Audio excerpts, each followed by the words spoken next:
Hi යාළුවනේ පූබ බාලට ආදරය කරන සංවේදී හිත් තියෙන ඔයාලට තමයි මම මේ කතා කරන්නේ.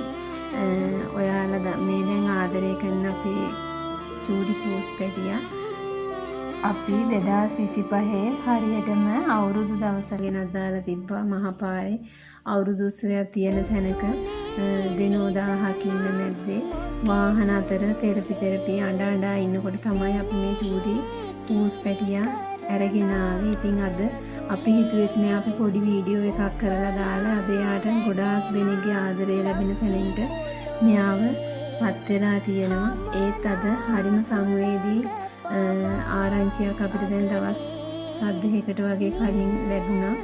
ඒ තමයි මෙයාගේ අම්මා හිප්පිත් නැති ගෙදරක තමයි මෙයාලා ඉඳලා තියෙන්නේ කලින්. ඉතින් දැන් එන්නේ අපේ ටුටුගේ අම්මා ආයි පාරක් චූටි පැටවු ටිකක් බිහි කරන්න ගැබ්බර වෙලා ඉන්නවා.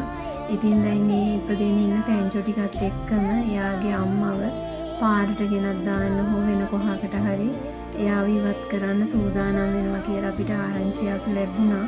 ඉතින් මට පුළුවන් නම් එයාලව බාර ගන්න කියලා ආරංචියක් ලැබුණා. නමුත් ඇත්තටම අපි ඉන්නේ ට්‍රෙන්ඩ් එකට.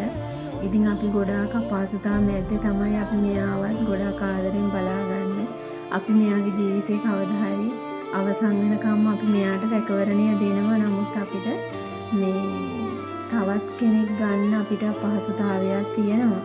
ඉතින් මේ අපේ ටුටුගේ වීඩියෝ බලන ගොඩක් ආදරණීය හිත් තියෙන ගොඩක් අය අපි දකිනවා.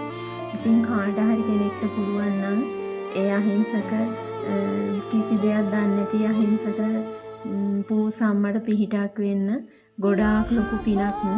එහෙම කවුරු හරි පුළුවන් කෙනෙක් ඉන්නවා නම් මේ වීඩියෝ එක යටින් මම අපේ WhatsApp නම්බර් එකක් දාන්නම්. ඒ නම්බර් එකට හරි නැත්නම් කමෙන්ට් එකකින් හරි මැසේජ් එකකින් හරි එයාලට රැකවරණයක් දෙන්න පුළුවන් නම් සමහර විට මේ වෙනකොට පැංචෝ ඉපදිලත් ඇති. ඉතින් එහෙම පුළුවන් නම් කවුරු හරි අපිට මැසේජ් එකක් දාලා එයාලව බාර ගන්න පුළුවන් කෙනෙක් ඉන්නවා නම් රැකවරණය දෙන්න පුළුවන් කෙනෙක් ඉන්නවා නම් අනේ ලොකු උදව්වක්.